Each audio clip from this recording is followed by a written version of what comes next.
Good evening. I hope you've had a wonderful day today. Welcome to BVJ's Bedtime Stories.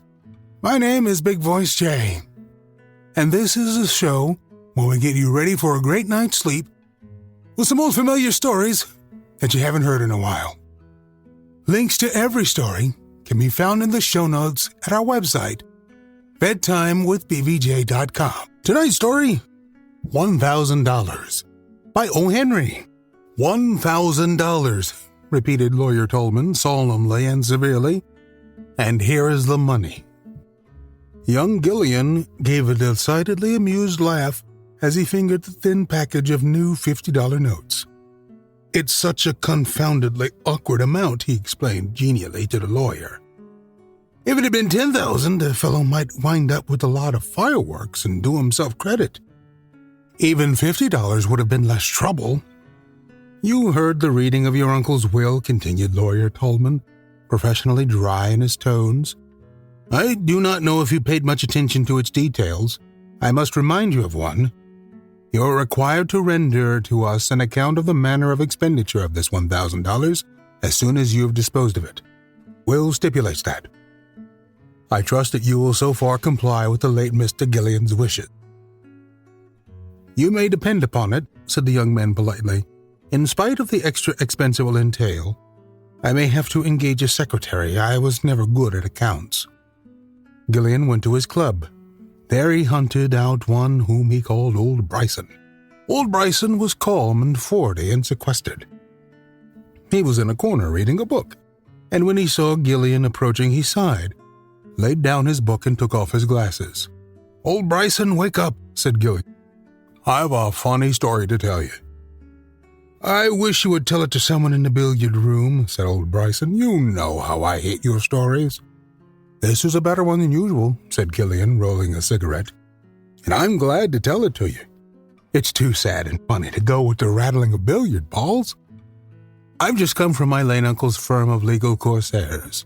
He leaves me an even $1,000. Now, what can a man possibly do with $1,000? I thought, said Old Bryson, showing as much interest as a bee shows in a vinegar cruet, that the late Septimus Gillian was worth something like $500,000. He was, assented Gillian joyously. And that's where the joke comes in. He's left his whole cargo of doubloons to a microbe. That is, part of it goes to the man who invents a new bacillus and the rest to establish a hospital for doing away with it again. There are one or two trifling bequests on the side. The butler and the housekeeper get a sealed ring and $10 each. His nephew gets $1,000. You've always had plenty of money to spend, observed Old Bryson. Tons, said Gillian. Uncle was the fairy godmother as far as an allowance was concerned. Any other heirs? Asked Old Bryson. None. Gillian frowned at his cigarette and kicked the upholstered leather of a divan uneasily. There is a Miss Hayden, a ward of my uncle, who lived in his house. She's a quiet thing, musical, the daughter of somebody who was unlucky enough to be his friend. I forgot to say that she was in on the seal ring and $10 joke, too. I wish I had been. Then I could have had 2 bottles of brute, tipped the waiter with the ring, and had the whole business off my hand. Don't be superior and insulting, Old Bryson. Tell me what a fella can do with $1,000. Old Bryson rubbed his glasses and smiled. And when Old Bryson smiled, Gillian knew that he intended to be more offensive than ever. $1,000, he says, means much or little. One man may buy a happy home with it and laugh at Rockefeller. Another could send his wife south with it and save her life. $1,000 would buy pure milk for 100 babies during June, July, and August and save 50 of their lives. You could count upon a half-hour's diversion with it at Faro in one of the fortified art galleries. It would furnish an education to an ambitious boy. I am told that a genuine Corot was secured for that amount in an auction room yesterday. You could move to a New Hampshire town and live respectably 2 years on it. You could rent Madison Square Garden for one evening and lecture your audience, if you should have one, on the precariousness of the profession of heir presumptive. People might like you, Old Bryson, said Gillian, always unruffled. If you wouldn't moralize. I asked you to tell me what I could do with $1,000. You? Said Bryson with a gentle laugh. Why, Bobby Gillian, there's only one logical thing you could do.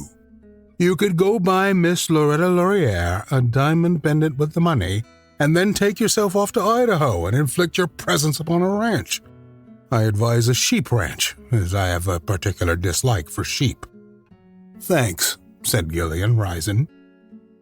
I had thought I could depend upon you, old Bryson. You've hit on the very scheme. I wanted to chuck the money in a lump, for I've got to turn in an account for it, and I hate itemizing. Gillian phoned for a cab and said to the driver, the stage entrance of the Columbine Theater. Miss Loretta Laurier was assisting nature with a powder puff, almost ready for her call at a crowded matinee, when her dresser mentioned the name of Mr. Gillian. Let it in, said Miss Laurier. Now, what is it, Bobby? I'm going on in 2 minutes. Rabbit foot your right ear a little, suggested Gillian critically. That's better. It won't take 2 minutes for me. What do you say to a little thing in the pendant line? I can stand 3 ciphers with a figure 1 in front of them. Oh, just as you say, caroled Miss Laurier. My right glove, Adams. Say, Bobby, did you see the necklace Della Stacy had on the other? $2,200 it cost at Tiffany's. But of course, pull my sash a little to the left, Adams. Miss Laurier for the opening chorus, cried the call boy without. Gillian strolled out to where his cab was waiting. What would you do with $1,000 if you had it? He asked the driver. Open a saloon, said the cabby, promptly and huskily. I know a place I could take money in with both hands. 4-story brick on the corner. I've got it figured out. 2nd story, chop suey. 3rd floor, manicures and foreign missions. 4th floor, pool room. If you are thinking of putting up the cap, oh no, said Gillian. I merely asked for curiosity. I take you by the hour. Drive till I tell you the stop. 8 blocks down Broadway, Gillian poked up the trap with his cane and got out. A blind man sat upon a stool on the sidewalk selling pencils. Gillian went out and stood before him.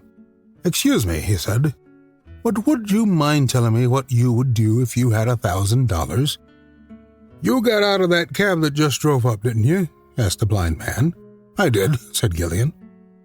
I guess you're all right, said the pencil dealer. To ride in a cab by daylight? Take a look at that if you like. He drew a small book from his coat pocket and held it out. Gillian opened it and saw that it was a bank deposit book. It showed a balance of $1,785 to the blind man's credit.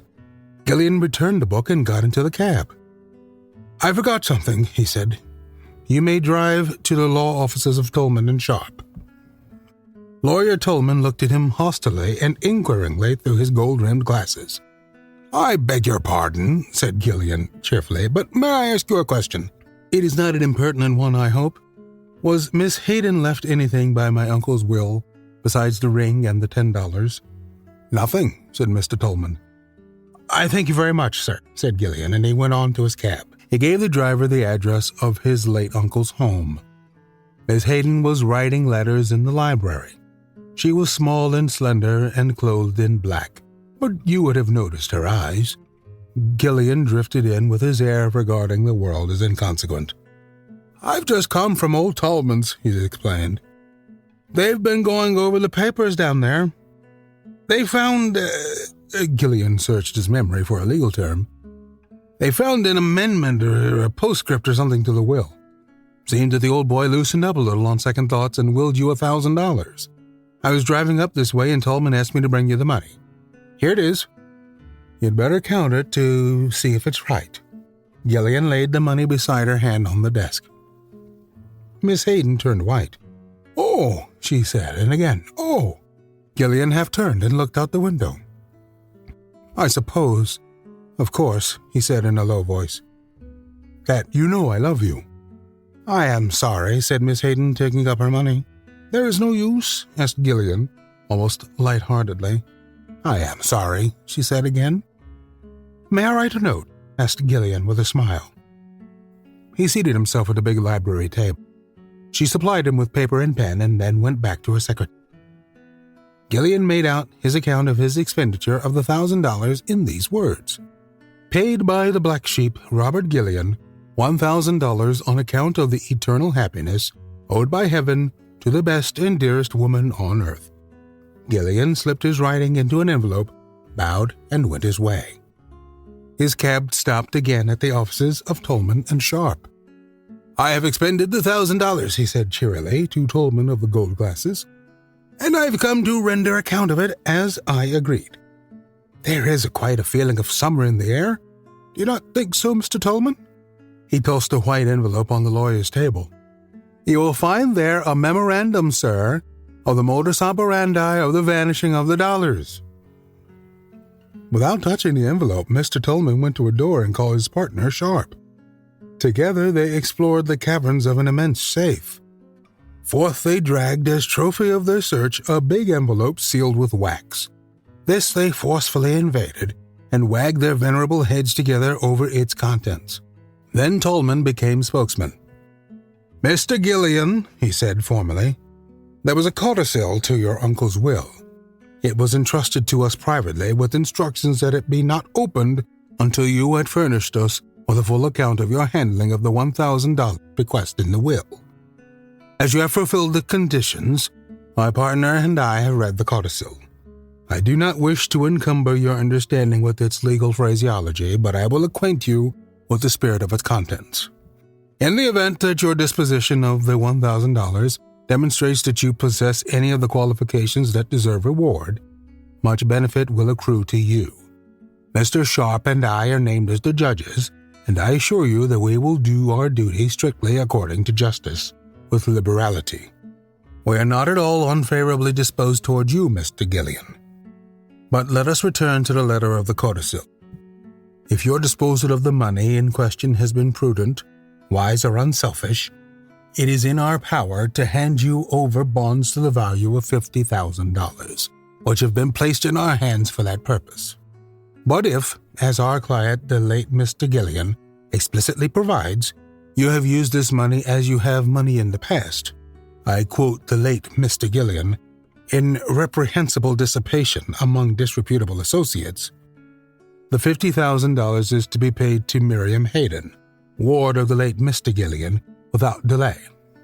Now, Mr. Gillian, Mr. Sharp, and I will examine your account in regard to the $1,000. You submit it in writing, I believe. I hope you will repose confidence in our decision." Mr. Tolman reached for the envelope. Gillian was a little the quicker in taking it up. He tore the account and its cover leisurely into strips and dropped them into his pocket. "It's all right," he said smilingly. "There isn't a bit of need to bother you with this. I suppose you'd understand these itemized bets anyway. I lost $1,000 on the races. Good day to you, gentlemen." Tolman and Sharp shook their heads mournfully at each other when Gillian left, for they heard him whistling gaily in the hallway as he waited for the elevator. Sometimes you just need to do some good. Giving that $1,000 to the ward made Gillian feel good, but giving her $50,000 more made him feel exceptionally good. If you can find a way to be charitable this year, please do so. It's a fantastic feeling to know that a little act of kindness has brightened someone's day. As you drift off to sleep tonight, plan to do something nice for someone tomorrow. It doesn't even cost $1,000. It could be something as simple as holding open the door for someone, or anything for that matter. The world is your oyster. Put your mind to it, and I know you'll come up with something great. I'd also like to remind you that you can send me public domain stories to read for the podcast. Email me, bigvoicej@gmail.com. Don't forget to leave us a review on iTunes. It helps to spread the word about our little show. Thank you so much for listening. Good night. Diamond Club hopes you have enjoyed this program.